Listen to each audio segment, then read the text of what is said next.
오래전 자뮤어 트레일 산행 중 에볼루션 밸리에서 경험한 신비한 분위기를 잊을 수 없다.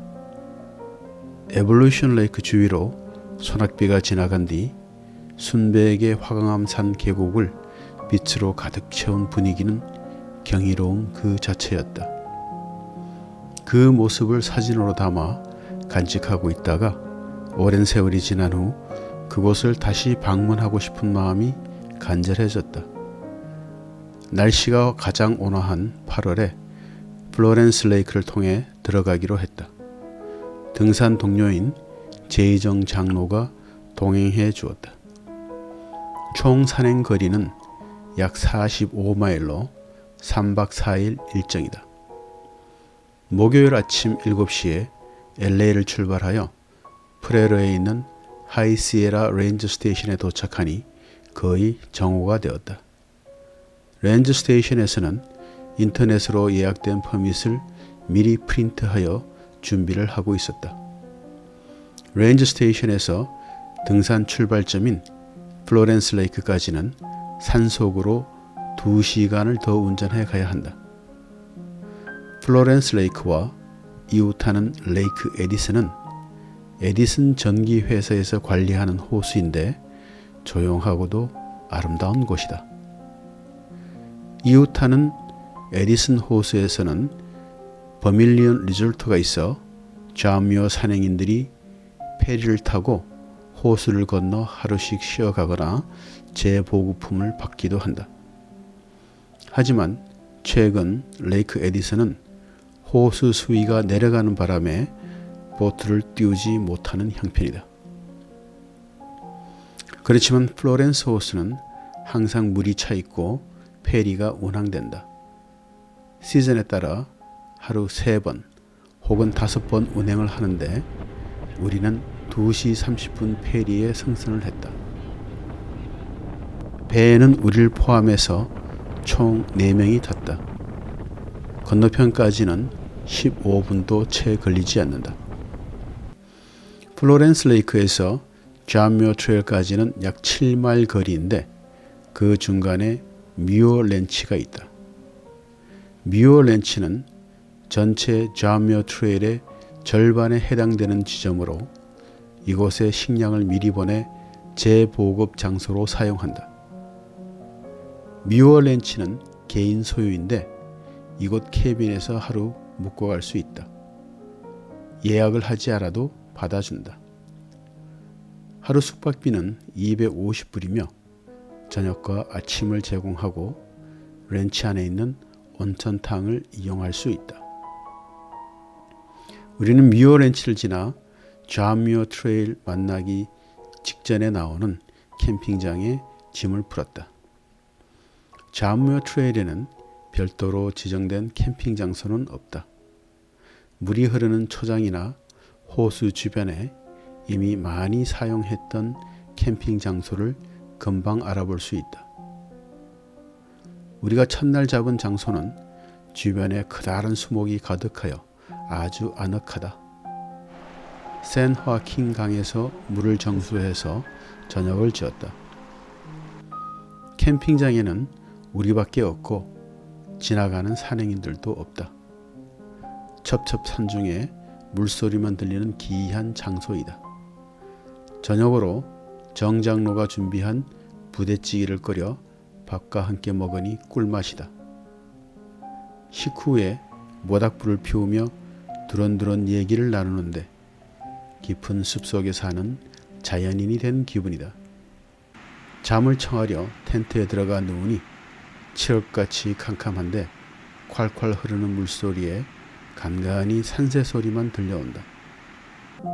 다음날 아침 다방 커피를 진하게 끓여 마시고 미국식 드라이푸드인 비스켓 앤 그레이비에 더 물을 넣어 먹어보니 맛이 괜찮다. 아침 7시경 출발하여 자뮤어 트레일에 들어서니 산행인들이 조금씩 보인다. 파이우리 다리에서 잠시 쉬면서 지난번 이곳에 들렀던 때를 회상해 본다. 다시 출발을 하는데 한국인 산행인들을 만났다. 반갑게 인사를 하고 보니 이분들은 서울에서 온 단체 산행팀이었다. 마운틴 위트니에서 출발하여 요세미티까지 전체 JMT 구간을 산행하는 중이었다. 얘기를 나누다 보니 미국에 도착해서 나도 잘 아는 산악회원 댁에서 도움을 받아 지낸다고 한다. 단지 이분들 일행 중 몇 명이 속도가 늦어져서 뒤에 오고 있다고 한다. 혹시 산행 중 만나게 되면 상태가 어떤지 봐달라고 한다. 오늘 우리의 목적지는 에볼루션 레이크이다. 그곳에서 하루를 지내고 가능하면 위편의 완다 레이크와 뮤어까지 둘러보고 올 예정이다. 하지만 올라가는 고도가 예상 밖으로 가파르다. 에볼루션 크릭을 지나 에볼루션 밸리까지는 계속해서 오르막길이다. 오후 5시가 넘어가면서 몸이 지친다. 맥클루 매도에 있는 렌즈 스테이션 앞에 캠핑장에 짐을 풀었다. 이곳이 본격적인 에볼루션 밸리의 시작점이다. 초장 한가운데를 흐르는 옅은 강물은 몸을 담그고 휴식하기에 좋다. 우리는 텐트를 치고 저녁을 끓였다.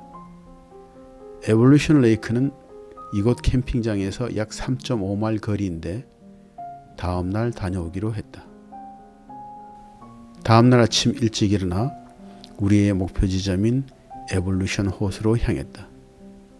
무거운 백팩은 텐트와 함께 내려놓고 가벼운 데이팩으로 대신했다. 열심히 산길을 올라 오전 10시가 조금 넘어 에볼루션 호수에 도착했다. 햇빛이 밝은 날이라서인지 지난번 경험했던 신비한 광경은 아니었지만 그래도 호수의 아름다움은 경이로움 그 자체였다. 호수에서 약 30분을 머문 후 맥클루 매도 캠핑장으로 향했다. 약 2시간에 걸쳐 도착하니 지난밤 야영을 하던 JMT 주자들은 모두들 떠나고 우리 텐트밖에 없다. 텅 빈 캠핑장에서 라면으로 점심을 하고 짐을 천천히 챙겨 플로렌스 호수 쪽으로 돌아간다. 저녁 5시까지 걷다가 야영을 할 생각이었는데 결과적으로 캠핑 자리를 찾아서 파이오리 브릿지까지 왔다. 만보기를 보니 오늘 무려 47,000보를 걸었다. 약 12시간을 산행한 것이었다.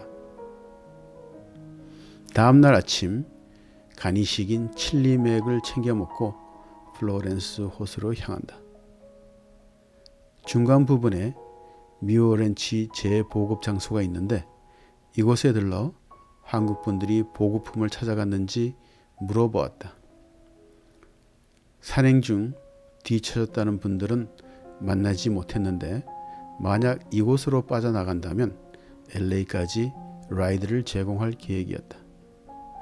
다행히 모든 한국 분들이 건강한 모습으로 보급품을 찾아서 북쪽으로 갔다고 한다.